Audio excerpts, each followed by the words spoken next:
तो आज मैं आपको सेकेंड वर्ल्ड वॉर के समय की एक कहानी, एक सच्ची कहानी सुना रहा हूँ। तो एक बिल्डिंग थी, उस शहर में बम गिरे होंगे तो वहाँ सब तहस-नहस हो गया, तो लोग तो सब छोड़ के चले गए और एक बहुत बड़ी बिल्डिंग थी एकदम जो खाली पड़ी थी और उसमें कुछ आर्टिस्ट लोग रहने लगे, क्योंकि अभी शांति का समय था और शहर तो फिर भी खाली था, खासकर शहर का ये वाला हिस्सा जहाँ ये बिल्डिंग थी।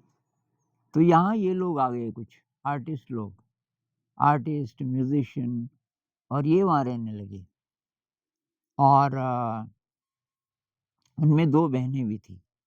ये बहनें काफ़ी परेशान थी, इनके शायद घरवाले सब मर गए थे और ये किसी तरीके से वहाँ से भागी और अंत में यहाँ इस बिल्डिंग में इन्होंने शरण ली और इनको जो कमरा मिला वो सबसे नीचे की मंजिल में था और एक बहन, छोटी बहन बीमार भी थी। सर्दियों का समय था, बहुत ज़ोर-ज़ोर का तूफ़ान चल रहा था बार-बार और धूप बहुत कम थी और खिड़कियाँ थी बड़ी-बड़ी और बाहर एक गार्डन जैसा था। तो खिड़की खोल के बाहर एक पेड़ था, तो ये जो बीमार थी, इसका जहाँ बिस्तर था, इसने दीदी को बोला पहले ही दिन कि ज़रा खोल तो खिड़की। उसने खिड़की खोली बड़ी दीदी ने और इसने वो पेड़ देखा, तो उस पेड़ की ज़्यादातर पत्तियाँ गिर गई थी, 5-6 बची थी और ये कहने लगी छोटी बहन, जिस दिन आखिरी पत्ती भी गिर जाएगी इस पेड़ की, उस दिन मैं मर जाऊँगी।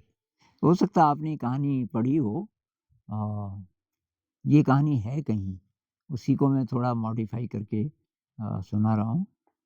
तो अब दीदी बहुत चिंतित रहने लगी, दीदी बार-बार उस खिड़की को बंद कर दे ताकि ये छोटी जो है वो देख-देख के उसके मन में वही बात आती रहती थी। तो ये अभी नए-नए आई थी ये दोनों बहनें, फिर ये देखने लगी और कौन-कौन है। तो वहाँ से ऊपर तीसरी मंजिल में एक बूढ़ा-बूढ़ा आर्टिस्ट था और ये जो बहन है ये उस आर्टिस्ट की देखभाल करने लगी। वो थोड़ा चल नहीं पाता था ठीक से और आर्टिस्ट बहुत कमाल का था और वो क्या बोलता था कि यार मैंने आर्ट तो बहुत की ज़िंदगी में, लेकिन मास्टरपीस नहीं बनाया अभी तक।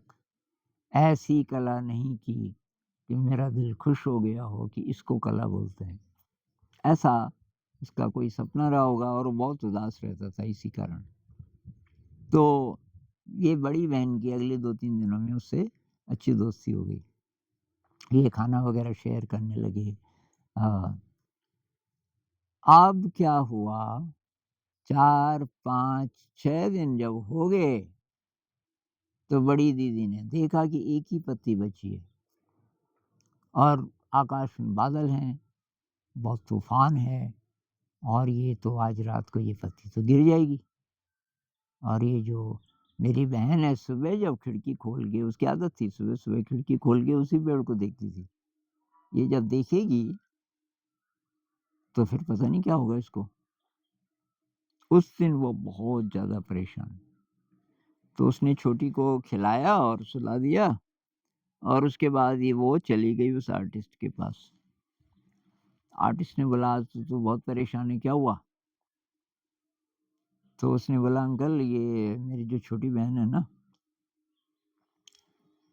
अब एक ही पत्ती बची है उस पेड़ पे और सुबह जब वो देखेगी, तो मुझे तो लगता है बचेगी नहीं फिर वो।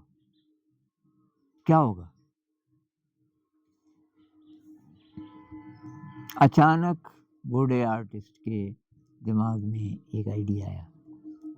उसने कहा यार मुझे एक तो कोई लैंप चाहिए, जो कि तूफ़ान में रह सके ठीक-ठाक और बाकी तो मेरे पास हैं चीज़ें और मेरी थोड़ी मदद करनी पड़ेगी आपको। तो ये लोग क्या करने लगे कि ये आर्टिस्ट वहाँ चला गया जहाँ पेड़ था, और ये जो आखिरी पत्ती जिस जगह थी, उस जगह उस जगह ये, और उसको 3.5 घंटे लगे बिल्कुल वैसी ही पत्ती बनाने में।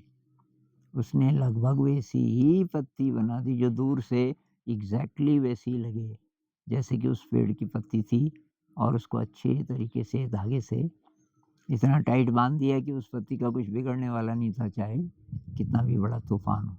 और वो तब बीमार भी हो गया, बूढ़ा आदमी था, और ये तूफ़ान भी था, और ठंड बहुत थी रात को।